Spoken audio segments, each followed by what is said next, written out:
Ready na.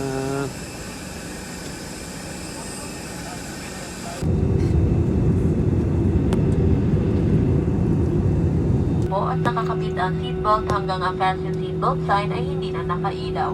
Maaari lamang po kayo tumayo matapos marinig ang inyong row number para sa maayos na pagbaba.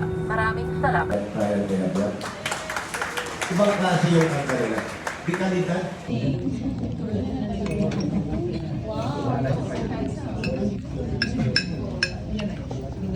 Wow.